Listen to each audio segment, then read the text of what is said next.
연애 잘 이틀 동안 갔다 왔습니다. 제 고향 교회에 목사님을 좀 자랑하고 싶어요. 근데 그렇잖아요. 여러분들도 어딜 가서 담임 목사님 자랑하고 참 이렇게 될 수 있도록 여러분들 목사를 위해서 기도 많이 해주시는데 저도 좋은 목사, 여러분들이 자랑하고 싶은 목사 되도록 그렇게 하나님 앞에 바로 서려고 그렇게 기도하겠습니다. 제가 고향교회 목사님을 늘 어디를 가면 자랑할 수가 있어요. 뭐냐 하면 매일 1시, 새벽 1시만 되면 교회에 나와서 기도를 하셨어요. 제가 한 30년 넘게 이제 그 교회를, 저는 장로교 출신이거든요. 30년 넘는 기간 동안 새벽 예배를 단 하루도 안 빠지셨습니다. 단 하루도. 근데 새벽 1시에 나와서 기도하는 게 쉽지가 않잖아요. 새벽 1시만 되면 나와서 6시까지 기도를 하셨거든요. 근데 이 목사님은 이 기도 생활을 안 놓치고 싶으셨어요. 그래서 목회하는 그 30-40년 기간 동안 단 한 번도 해외여행을 가신 적이 없고, 여름 휴가도 단 한 번도, 단 한 번 아닙니다. 부모님 만나러 가야 되잖아요. 근데 목사님은 기도의 자리를 지키셔야 됐기 때문에 그런 믿음이셨어요. 그분만의 그렇게 하자는 건 아닌데 그분은 그런 믿음이셨어요. 나는 성도들을 위해서 기도하는 이 기도의 이 그 패턴을 놓치고 싶지 않아서 휴가도 안 가셨어요. 그리고 뭐 전교인 수련회가 있으면 전교인들이 이제 다 어디 바깥에서 자면 이 목사님은 꼭 그냥 밤에 들어오셔서 똑같은 패턴으로 새벽 1시에서 2시 사이에 교회 내려오셔서 6시까지 기도하셨거든요. 그때는 왜 저렇게 사시나 했습니다. 그래서 6시에 저녁 식사하시고 7시 되면 주무시는 분이셨거든요. 그래서 1시 되면은 기도하러 내려오시고. 그러니까 부모님들이 목사님을 보러 내려왔지 목사님이 휴가 기간이라고 올라가지도 않으셨어요. 근데 제가 조금은 그런 마음을 알 거는 같아요. 우리가 학생들이 왜 수능 공부하는데 그 공부하는 그 패턴이 있잖아요. 자기만의 그게 한 예를 들어 일주일 해외여행 갔다 오면 그게 확 무너지거든요. 그게.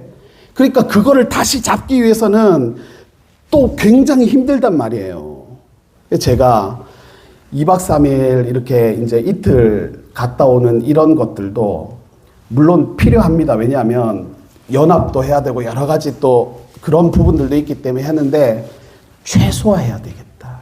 그런 패턴들을 저도 그러니까 목회하는 모든 교회의 형편과 상황이 다 다릅니다. 그런데 하나님이 저한테 주시는 마음도 제가 워낙에 부족하기 때문에 최대한 교회를 중심으로, 교회 중심, 가정 중심, 그냥 하나님 중심으로 그렇게 머물기를 저한테 말씀하시는 것 같아요. 그래서 저도 그런 부분들이 막 생각이 나면서 그래, 그냥 교회 중심으로 말씀 전하고 새벽 예배 준비하고, 그죠? 이게 참 복이구나. 재미는 없거든요. 그리스도인들은 재미로 사는 사람들이 아니라 기쁨으로 사는 사람들이에요. 근데 이게 이런 패턴들을 유지하면요, 기뻐요. 기뻐. 그러니까 지금도 제가 2박 3일 갔다 오니까 얼마나 피곤하겠어요, 지금. 거기 가서 일하고 온 건 아니거든요. 근데 이 루틴을 깨는 것 자체가 피곤한 거예요. 그러니까, 그냥 새벽에 딱 이렇게 아침에 말씀 전하려고 하면 되게 충만한 기쁨이 있거든요. 정말 감사한 날이 아닐 수가 없다. 이게 제 입에서 절로 나오더라니까요. 우리 교회에서 같이 새벽 예배 드리면 딱 이렇게 말씀으로 하루를 시작하고 축복해주고 격려해주고 하나님 말씀 듣고 시작하는 이게 진짜 감사한 하루가 아닐 수 없다. 이런 게 절로 고백되는 이런 기쁨 안에 하나님이 머물기를 원하시거든요. 여러분들도 마찬가지라고 봅니다. 교회 중심, 말씀 중심, 그리고 가정 중심, 그죠? 그 안에 머물면서 소소한 기쁨으로 하나님과 교제하면서 사는 그런 저와 여러분 우리 교회가 되기를 주님의 이름으로 축복합니다. 네. 오늘 하이델베르크 요리문답 4강 주제가 무거워요. 오늘까지 이게 죄에 대한 겁니다. 죄에 대한 거. 그러다 보니까 어렵기도 하고 무겁기도 하거든요. 그런데 하나님께서는 이런 우리가 죄에 대한 이런 것들을 계속 보면서 하나님의 마음이 뭐냐면 우리가 회개하기를 원하시는 줄 믿습니다. 우리의 죄가 이렇게 무겁고 우리의 죄가 이렇게 크고 하나님 앞에서 지은 우리의 죄가 이렇게 심각하다는 것을 이게 바로 내가 하나님 앞에 처한 이 형편 상황이라는 것을 알고 하나님 앞에 회개하기를 바라시는 그런 하나님 아버지의 마음을 우리가 깨달아야 할 줄로 믿습니다. 자, 보니까요. 그러는 거예요. 이게 또 저분들도 이제 재밌게 사시네. 재밌게 살고 기쁨으로 살고. 아, 네네. 그래. 재미도 있어야지. 그러니까 재미, 기쁨. 그러니까 안 그래도 새벽에 제가 마이크 쓰니까 그러니까 분명히 들리겠다 싶긴 하거든요. 이제 좀 친해지면 이제 가서 얘기도 하고 교회로 좀 나오라. 아, 좋네요, 진짜. 아니, 정말 축복합니다, 우리 이웃 주민들. 자, 하나님, 우리 사람은 하나님의 법, 율법을 지킬 수 없다. 지킬 수가 없다. 왜냐하면 전적으로 타락했기 때문이고 부패했기 때문이다. 얼만큼 사람이 타락하고 부패했는지에 대해서 창세기 6장 5절에서는 여호와께서 사람의 죄악이 세상에 가득함과 그의 마음으로 생각하는 모든 계획이 항상 악할 뿐이다. 이거를 하나님이 보셨다는 거예요. 마음으로 생각하는 모든 계획이 항상 악하다. 그러니까 철저하게 사람은 부패했다. 하나님 앞에서. 여러분, 우리 가정에 문제가 있죠.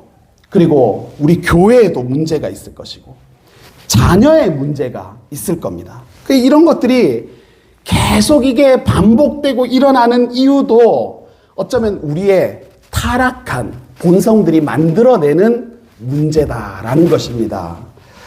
제가 우리나라 유명한 셰프가 있어요.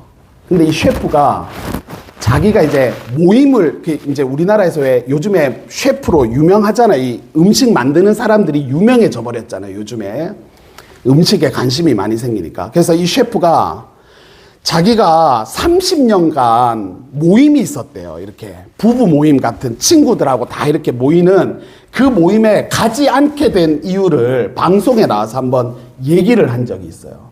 내용인 즉슨 이분이 30년 동안 친구들하고 늘 이렇게 모임이 있었는데 그때는 이 셰프가 유명하지가 않았잖아요.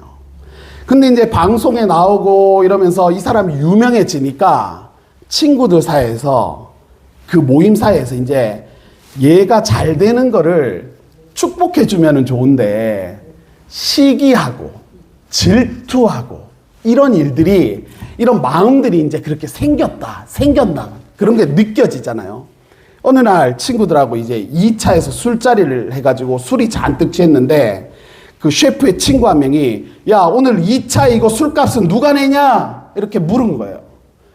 그러니까 이제 이 셰프가 방송에도 나오고 식당도 잘 되고 유명하기도 하고 그러니까 재정적으로도 좀 여유가 있고 하니까 뭐 그런 거 없이 그냥 이거 오늘 2차 술값은 내가 낼게 이랬는데 그럴 수 있잖아요. 그죠? 좀 여유가 생겼으니까 누가 잘 살게 됐으니까 오늘은 네가 사라 할 수도 있는 건데 내가 낼게 먼저 얘기를 했더니 그 술에 취한 친구가 네가 뭔데 이거를 내냐면서 멱살을 잡고 막 흔들었다는 거예요. 그래가지고 셰프도 술에 취했으니까 같이 멱살을 잡고 막 뒹굴면서 싸웠답니다. 그러고 그날이 지나갔어요. 근데 문제는 뭐냐 하면 술이 깨고 그 다음날 이제 됐으면은 친구들이 이 문제를 이제 수습을 해줘야 될 거 아니에요. 그래서 표현하자면 그 셰프 친구한테 야야 네가 술 먹고 그날 실수했대. 네 걔한테 사과해라. 네뭐 걔가 낸다는데 네 왜 멱살을 잡고 뛰어드는데 이렇게 해줘야 될 것 같은데 거기 다른 모든 친구들이 그 부분에 대해서 한마디도 말을 안 하더랍니다. 그래갖고 이 셰프가 마음에 완전 상처를 그러니까 그 친구만 나를 시기하고 질투한 게 아니라 다른 친구들도 비슷한 마음을 가지고 있었다 이 생각이 드니까 만정이 다 떨어져 가지고 30년 된 그런 모임도 다 치우고 그 뒤로부터 이 셰프가 다른 어떤 모임이든지 최대한 안 나간다 이런 얘기를 한 적이 있어요. 여러분 좋을 때는 막 영원할 것 같거든요. 그런데 사람의 타락한 본성, 이 죄성들이 이런 갈등들을 계속해서 만들어내는 거예요. 관계를 깨뜨리고. 우리가 사실 누가 잘 되면 참 축복해주면 좋은데 그게 잘 안 되거든요. 제가 유명한 그 사모님 한 분을 제가 알고 있습니다. 교회 사모님이세요. 그런데 이 사모님이 하시는 말씀이 자기 또래가 그렇게 사모님이 이제 막 새롭게 하소서 이런 데 나오고 강연도 다니시고 부흥회도 초청이 되시고 강사도 막 하시고 하니까 교회에 자기 또래 분들이 그렇게 질투를 한대요. 질투를. 그래가지고 왜 사모님들이 왜 교회 일 열심히 하면은 열심히 한다고 뭐라 하고 열심히 또 안 하고 가만히 있으면 또 사모가 아무것도 안 한다고 뭐라 하고 왜 그런 거 있잖아요. 왜. 그래가지고 이분도 굉장히 난처하다. 뭘 하기도 하면 한다고 뭐라 하고 안 하면 안 한다고 뭐라 하고 이러니까 참 난처하다 이런 얘기를 제가 들은 적이 있습니다. 뭐예요?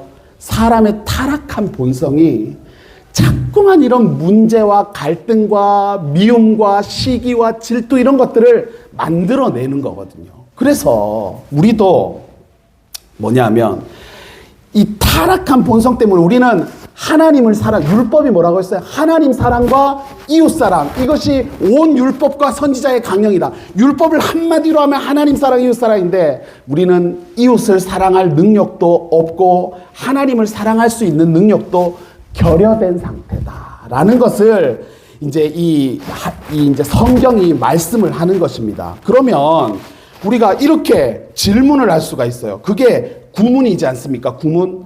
하나님께서 한번 읽어봐 주십시오. 여러분들께서. 자, 구문 9번째 질문이라는 뜻입니다. 한번 읽어봐 주십시오. 하나님께서 사람이 시행할 수 없는 것을 그의 율법에서 요구하신다면 그것은 부당한 일이 아닙니까? 이게 무슨 말이냐면 하나님이 사람을 이렇게 지었잖아요. 창조하셨잖아요. 만들어 놓고 율법 지키지도 못할 율법을 턱 만들어 놓고 이거 지켜라 이러면은 이거는 너무한 거 아니냐, 부당한 거 아니냐 이겁니다.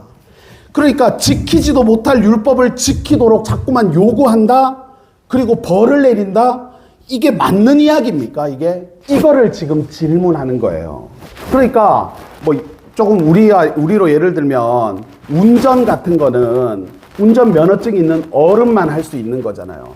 그런데 찬우 이제 7살밖에 안 돼 어린애한테 운전대를 쥐어주면서 운전 이것도 못해 이렇게 하면은 이거는 부당하지 않느냐 이거를 묻는 겁니다.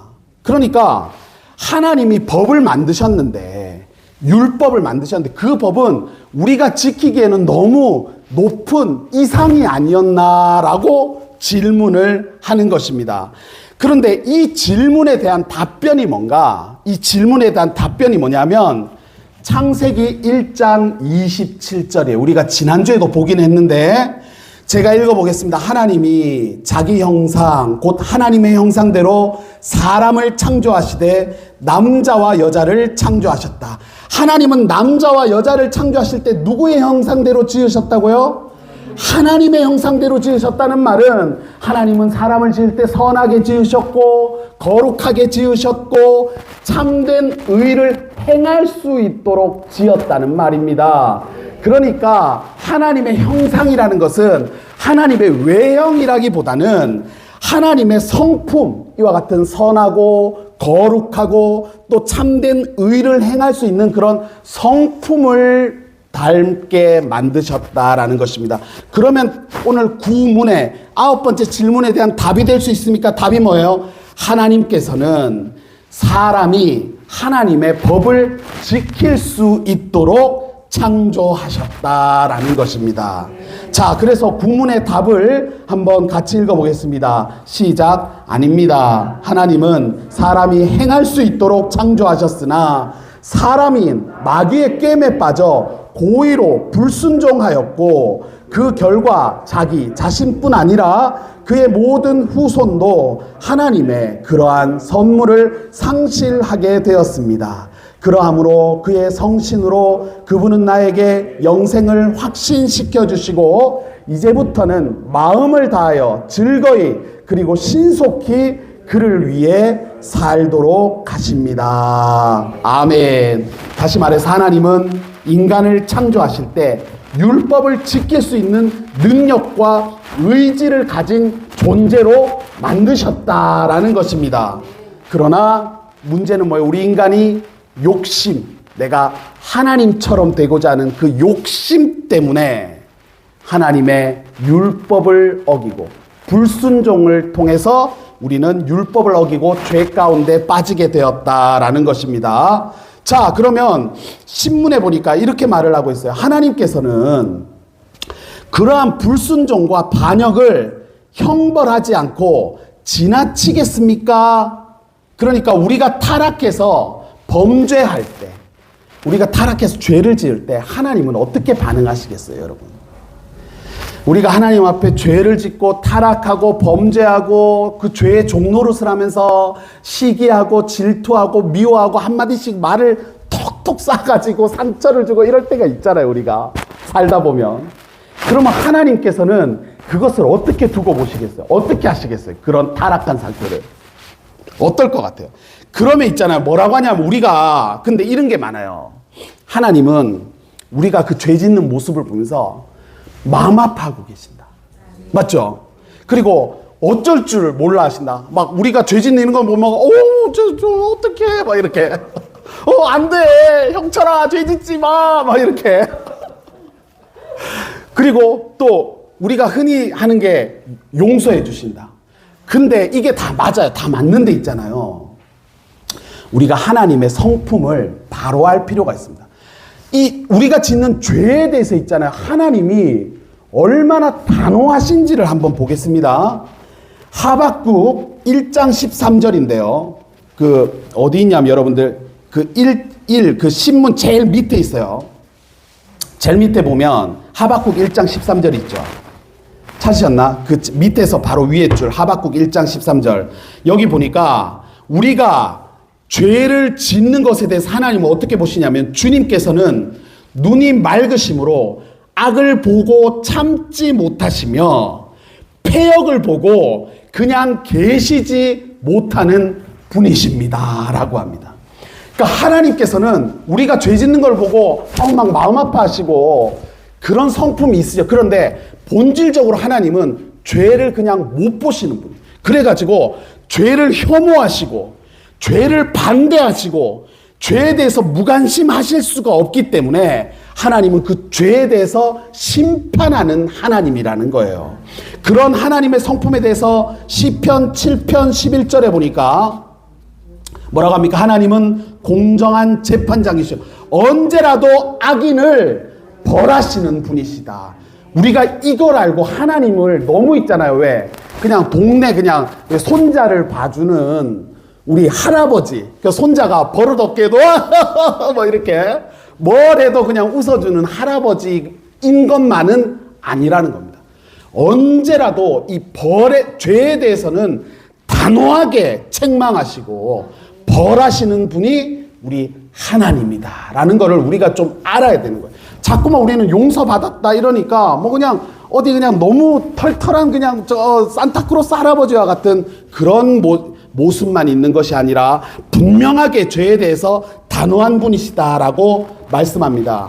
하나님이 참지 못하시는 죄, 우리가 짓는 죄는 두 종류가 있어요. 교회를 오래 다니셨기 때문에 여러분 다 알고 있습니다. 첫 번째는 원죄죠, 원죄. 원죄라는 것은 아담을 통해서, 조상을 통해서 들어온 죄로 인해서 우리가 지금 그런 죄의 어떤 그런 모습들을 다 이어받고 있는 거죠. 유전적으로 전해지는 죄의 상태, 원죄. 그리고 두 번째가 뭐예요? 자범죄입니다. 사람이 자기 의지로 짓는 죄를 자범죄라고 합니다. 자범죄에 대한 이야기가 성경에 많이 나오는데 마태복음 15장 19절에 보니까 마음에서 악한 생각들이 나온다. 그 악한 생각들이 뭐예요? 살인, 간음, 음행, 도둑질, 거짓 증언, 비방. 그러니까 왜 살인 이러면 진짜 죄인 것 같은데 사실은 이런 거 있잖아. 비방 이런 거. 은근히 이렇게 그런 게 우리 안에 다 있거든. 저도 얼마나 우리가 사람이 한 두세 명 모이면 사실 다른 사람 얘기를 해야 이게 흥이 돋고 신이 나고 이야기가 이어지는 거 맞거든요. 근데 이게 사실은 우리가 좀 타락한 모습에서 나오는 그런 죄성의 어떤 모습이라는 거죠. 그래서 은근히 얘를 좀 낮추고 막 이렇게 하는 그런 것도 성경은 죄다. 그래서 거짓 증언하고 비방하고 이러는 거.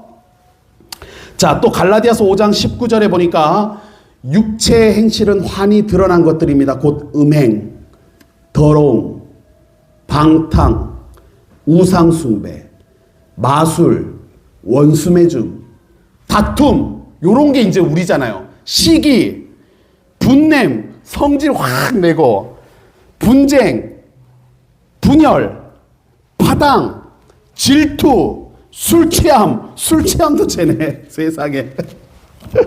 흥청망청 먹고 마시는 노름. 저 먹는 거 너무 좋아하는데 배가 지금 많이 났잖아. 흥청망청 먹고. 어제도 연회에 가서 저녁에 이제 동문회에서 설렁탕 먹고, 그 다음에 목사님들끼리 전통적으로 그 연회 행사가 끝나면 저녁에 모여서 간식 먹거든요. 치킨을 막 4명이서 2마리씩 먹고, 그리고 제가 이완 목사님하고 숙소에 와서 컵라면을 사가지고 컵라면을 또 먹고, 그러고 야 우리 이런 거 먹으니까 너무 단 게 먹고 싶지 않냐 해가지고 편의점 가가지고 초코바 사가지고 또 먹고, 그러고 잠들었더니 컨디션이 있잖아요. 아침에 일어났더니 그 이완 목사님 다 아시죠? 우리 지방 목사님, 젊은 목사님이세요. 그래갖고 목사님 잘 주무셨어요? 이랬더니 박 목사 그렇게 먹고 잤는데 밤새 이게 음식이 역류해가지고 한숨도 못 잤다. 저는 그래도 잘 잤거든요. 이렇게 막 먹는 것도 너무 이렇게 막 흥청망청 우리가, 그러니까 자꾸 자신을 놓아버리고 말씀을 자꾸 떠나려고 하는 이런 틈들이 우리 안에 계속 있어요. 그래서 저도 이게 한편으로는 유익하지가 않구나. 이게 영적 생활에 이게 방해되는 것들이 참 많구나라는데, 오늘 말씀 보니까 뭐예요? 흥청망청 먹고 마시는 노름, 이런 게 다 하나님 보실 때 이게 타락한 모습이라는 거예요. 타락한 모습. 이런 짓을 하는 사람들은 하나님 나라를 상속 못 받습니다. 이 정확하게 얘기하잖아요. 그러면 우리가 그런단 말이에요. 아이고 하나님 뭐 이렇게 너무하다, 무자비하다. 근데 있잖아요. 그런 것도 있잖아요. 내가 생각하는 하나님은 이래야 돼. 이 정도는 뭐 우리 부모님도 용서해 주는데 하나님이라고 용서 못할까? 이런 게 전부 다 죄예요, 죄. 내가 만드는 하나님 있죠. 우리가 무법이 죄라고 했잖아요. 무법이 뭐냐면 법이 없는 게 아니라 내가 만드는, 법을 만드는 걸 우리가 무법자라고 하잖아요. 도로의 무법자가 뭡니까? 법이 없는 게 아니라 도로의 무법자는 자기만의 법이 있어요. 내가 이 도로를 몇 킬로를 달릴지, 내가 어느 신호등에 쓸지, 내가 어디서 꺾을지, 이런 거를 자기가 다 선택해서 내가 생각할 때는 이렇게 하면 돼 라고 하는 거가 무법이거든요. 우리는 교회도 그렇고 하나님도 그렇고 다 내가 생각할 때 하나님은 이래야 돼, 내가 생각하는 교회는 이래야 돼. 이게 전부 다 죄성에서 나오는 거야. 타락한 본성에서. 그래서 우리는 신앙생활 한다는 거는, 신앙생활은 나는 죽고 나는 그리스도와 함께 십자가에 못 박고 그리스도의 성품이 내 안에서 자꾸 나오도록 나를 비우고 내어드리고 낮추고 죽이고, 이 작업이 신앙생활이거든요. 우리가 이 작업들을 좀 잘 해내서 내 삶을 통해서 십자가의 흔적이 좀 나오는 그런 저와 여러분의 삶이 되기를 바랍니다. 그런 거룩함으로 우리를 초청하셨으니까 우리가 얼마나 기쁘고 감사한 삶이에요. 이게 아무것도 아닌, 우리가 사실은 그냥 내버려 두셨으면 참 비천함에 처한 삶이었죠. 우리가 뭐를 위해서 살겠어요? 우리가 그냥 먹고 살고 그냥 좋은 집 가고 좀 더 좋은 차 타고 좀 더 좋은 거 먹고 좋은 거 입고 이런 거를 위해서 우리가 살 수밖에 없었는데, 하나님께서 거룩한 하나님의 일에 우리를 초청해 가지고 조금 더 우리를 다듬으시고 조금 더 우리를 낫게 만드시고 해서 하나님 뜻대로 내 안에서 십자가의 그런 흔적들을 나오게 만들어 주셨으니까, 우리가 교회를 낳아주는 게 아니고 이제 신앙이 별로 없어 그러죠. 내가 나와준다 이러니까 자꾸만 교회에 문제가 있거든. 나와주는 게 아니고 이렇게 불러주시는 애가 나를 써주시는 게 진짜 그 코미디언 편이 영광인 줄 알아 이것들아. 영광인 줄 알아 이것들아. 이렇게 되는 거예요. 진짜 그 은혜를 알고 우리가 겸손하게 몸된 교회를 섬겨야 되겠습니다. 자, 하나님은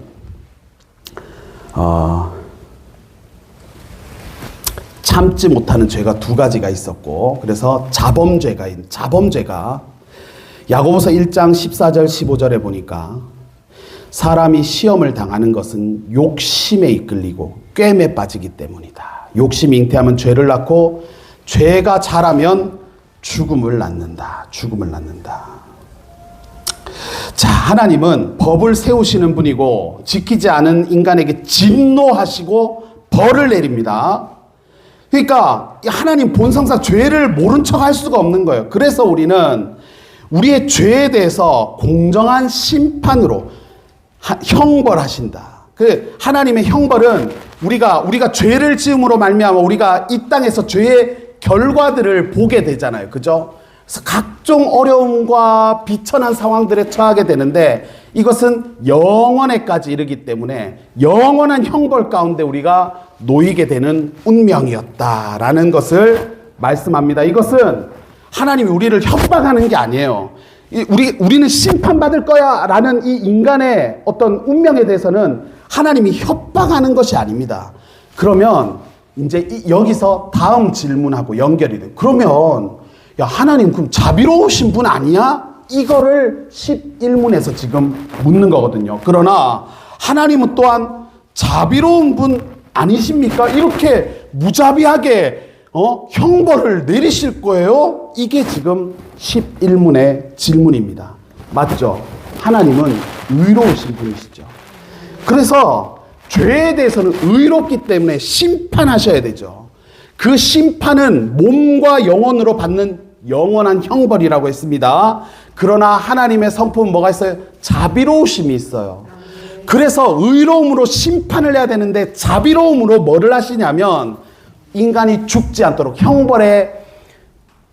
형벌에서 그냥 끝나지 않도록 그들을 살려주시는 그 하나님의 방법이 뭐냐면 예수 그리스도입니다. 하나님의 자비로우심으로, 하나님의 자비로우신 성품으로 예수 그리스도를 이 땅에 보내신 거예요.